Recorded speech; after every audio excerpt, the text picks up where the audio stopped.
आज की तमाम बड़ी खबरें नॉनस्टॉप न्यूज में। जवाहरलाल नेहरू विश्वविद्यालय के कावेरी हॉस्टल में रामनवमी की पूजा को लेकर हुआ विवाद आज भी गरमाया रहा। इस मामले में लेफ्ट और एबीवीपी के छात्रों ने एक दूसरे के खिलाफ पुलिस में शिकायत दी। दोनों पक्षों के बीच विवाद रामनवमी के दिन नॉनवेज खाने को लेकर शुरू हुआ था, जिसके बाद मारपीट और पथराव शुरू हो गया। एबीवीपी का आरोप है कि लेफ्ट विंग के छात्रों ने रामनवमी पर पूजा कर रहे छात्रों पर हमला किया है। लाठी डंडा पत्थर सब चीज था, यहाँ तक कि ऐसे ऐसे वीपन से अगर हम अपने हॉस्टल में सोने जाते तो हमारी पिटाई होती। लेफ्ट के छात्रों ने एबीवीपी के आरोपों से इनकार करते हुए उन पर नॉनवेज सप्लाई करने वाले वेंडर को जबरन भगाने और मेस सचिव से मारपीट का आरोप लगाया। जेएनयू स्टूडेंट यूनियन के पूर्व अध्यक्ष साईं बाला ने इसे साबित करने के लिए एक वीडियो भी जारी किया। हमारे सारे कॉमरेड्स पे उन्होंने अटैक किया, अख्तरिश्ता के ऊपर पत्थर मार के उनका सर फोड़ दिया, मेरे हाथ के ऊपर ट्यूबलाइट मार के मेरे हाथ में ढेरों चोटें पहुंचाई। पुलिस ने एबीवीपी पर कार्रवाई की मांग को लेकर प्रदर्शन कर रहे लेफ्ट के कई छात्रों को हिरासत में ले लिया। ये छात्र तुगलक रोड पुलिस स्टेशन के बाहर प्रदर्शन कर रहे थे। मध्य प्रदेश की शिवराज सरकार ने खरगोन में दंगे के आरोपियों पर बड़ी कार्रवाई की है। रामनवमी के दौरान पत्थरबाजी और आगजनी के आरोपियों के मकानों को बुलडोजर से तोड़ दिया गया। प्रशासन का कहना है कि खरगोन में 50 आरोपियों की पहचान की जा चुकी है और इनमें से 10 आरोपियों के मकान तोड़े गए हैं। दंगाइयों के खिलाफ हमारी जीरो टॉलरेंस की पॉलिसी है और जो भी आदमी हमें इसमें इन्वॉल्व मिलेगा उन सब के खिलाफ हमारी कार्रवाई होगी और हर तरह से जो भी हमें लगता है कि अपराधी की कमर तोड़ने के लिए हमें आवश्यक है वो सारी कार्रवाई कर सकते।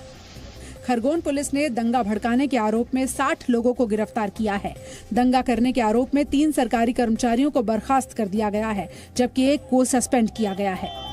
उनको दंडित तो किया ही जाएगा, लेकिन चाहे सार्वजनिक संपत्ति हो चाहे निजी संपत्ति हो, जितना नुकसान हुआ उसकी वसूली भी उनसे की जाएगी। गुजरात के साबरकांठा और आणंद में भी कल रामनवमी के जुलूस पर पथराव और आगजनी हुई थी। आणंद में पुलिस ने दंगा फैलाने के आरोप में 9 लोगों को गिरफ्तार किया है। वहीं साबरकांठा के हिंसा प्रभावित इलाकों में आज झारखंड के देवघर में त्रिकुट पर्वत पर रोपवे में फंसे लोगों को बचाने का मिशन दिन भर चलता रहा। इस ऑपरेशन में सेना, वायुसेना, एनडीआरएफ और आईटीबीपी के जवान घंटों जुटे रहे। सेना के हेलीकॉप्टर ने रोपवे पर फंसी ट्रॉली से एक बच्ची का रेस्क्यू किया। हालांकि हेलीकॉप्टर से रेस्क्यू के दौरान एक शख्स की मौत भी हो गई। ट्रॉली में फंसे इस व्यक्ति को हेलीकॉप्टर की मदद से बाहर निकाला गया, लेकिन रस्सी से निकालकर हेलीकॉप्टर में खींचते वक्त वो व्यक्ति फिसल गया और नीचे गिरकर उसकी मौत हो गई। इस हादसे के बाद झारखंड के पर्यटन मंत्री हफीजुल हसन और गोड्डा के सांसद निशिकांत दुबे ने मौके पर पहुंचकर हालात की जानकारी ली। वहीं झारखंड के पूर्व सीएम रघुवर दास ने रोपवे हादसे को लेकर हेमंत सरकार पर लापरवाही के आरोप लगाए। कल दोपहर में त्रिकुट पहाड़ पर रोपवे का हिस्सा टूटने से कई ट्रॉलियां आपस में टकरा गई थीं, जिसकी वजह से कई लोग ट्रॉलियों में फंस गए थे। गुजरात के भरूच में एक केमिकल फैक्ट्री में आग लगने से 6 मजदूरों की मौत हो गई। बताया जा रहा है कि इंडस्ट्रियल एरिया में एक ऑर्गेनिक कंपनी के रिएक्टर के पास कुछ मजदूर काम कर रहे थे, तभी वहां एक जोरदार धमाका हुआ और आग लग गई। हादसे वाली जगह पर मौजूद 6 मजदूरों की मौत हो गई। आग इतनी भीषण थी कि आसमान में आग की ऊंची ऊंची लपटें दिखाई दे रही थी। आग की चपेट में आकर कंपनी का ज्यादातर सामान जलकर राख हो गया। सूचना मिलने पर फायर ब्रिगेड मौके पर पहुंची और आग पर काबू पाया गया। फैक्ट्री में आग लगने की वजह का अभी पता नहीं चल पाया है। पुलिस मामले की जांच कर रही है। साथ ही ये भी पता लगाया जा रहा है कि कंपनी में फायर सेफ्टी उपकरण मौजूद थे या नहीं। वहीं पीएम मोदी ने हादसे पर दुख जताया है और मृतकों के परिवारों को पीएम फंड से 2-2 लाख रुपए देने का ऐलान किया है। सेम टाइम हमने इसमें ईडी की तपास स्टार्ट कर दी है और इसमें कोई नेग्लिजेंसी है या नहीं उसकी तपास चल रही है। गाजियाबाद में एक गौशाला में आग लगने से 39 गायों की मौत हो गई।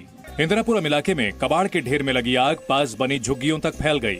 झुग्गियों में सिलेंडर रखे हुए थे, जिनमें जोरदार धमाके के साथ आग लग गई। झुग्गियों में लगी आग भड़की तो उसने पास ही बनी गौशाला को भी अपनी चपेट में ले लिया और वहां मौजूद करीब 39 गाय की आग में झुलसने से मौत हो गई। फायर ब्रिगेड की दर्जन भर गाड़ियों ने कई घंटों की मशक्कत के बाद आग पर काबू पाया। पूरा शेल्टर जो टेम्परेरी बना हुआ था उसमें आग लग गई थी और 39 गोवंश की मृत्यु यहाँ हो गई है और 20 गोवंश जो यहाँ बचाया जा सका है उसको हमने प्रॉपर्ली इलाज किया है। गौशाला में आग की संवेदनशीलता को देखते हुए गाजियाबाद के जिलाधिकारी ने हादसे की जांच के आदेश दे दिए हैं। तुरंत ही पहुंचा हूं। इसकी बाकायदा जो है हमारे जो अधिकारीगण हैं वो अभी इसकी डिटेल एक रिपोर्ट बनाएंगे और डिटेल रिपोर्ट बनाने के बाद सारी चीजें उसमें घटना कैसे घटित हुई, कहां से स्टार्ट हुई, रीजन क्या था। रूस यूक्रेन युद्ध को 47 दिन बीत चुके हैं, लेकिन हमले अब भी नहीं रुके हैं। रूस ने नीप्रो एयरपोर्ट पर रॉकेट से हमला किया, जिसमें 6 लोग घायल हो गए। रूसी सैनिक लगातार यूक्रेनी सेना पर हमले कर रहे हैं। बख्तरबंद गाड़ियों को निशाना बनाया जा रहा है और इन हमलों में मल्टीपल लॉन्च रॉकेट सिस्टम का इस्तेमाल भी किया जा रहा है। यूक्रेन के अलग अलग शहरों में रूस लगातार सैन्य अभियान चला रहा है। यूक्रेन का कहना है रूस के सैनिक इस्कंदर मिसाइल से भी हमला कर रहे हैं। दूसरी तरफ डोनेत्स्क की सेना ये दावा कर रही है कि उसने मारियुपोल पोर्ट पर कब्जा कर लिया है। इस बीच यूक्रेन के राष्ट्रपति वोलोदिमिर जेलेंस्की ने नागरिकों को चेतावनी दी है कि पूर्वी यूक्रेन में रूस और हमले कर सकता है। Максимальну увагу світу до наших потреб. Впливаємо на глобальну дискусію.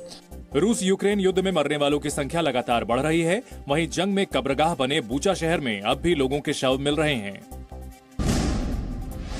आर्थिक संकट से जूझ रहे श्रीलंका के जाफना से लोग भारत की ओर पलायन कर रहे हैं।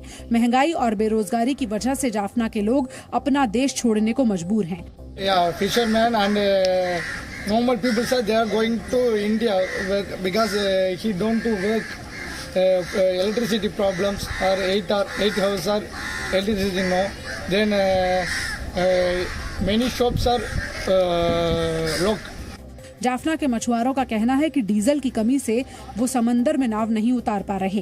पेट्रोल, डीजल और केरोसिन की कीमतें काफी बढ़ गई हैं। गाड़ियों में पेट्रोल डीजल डलवाने के लिए लोगों को घंटों लाइन में लगना पड़ रहा है।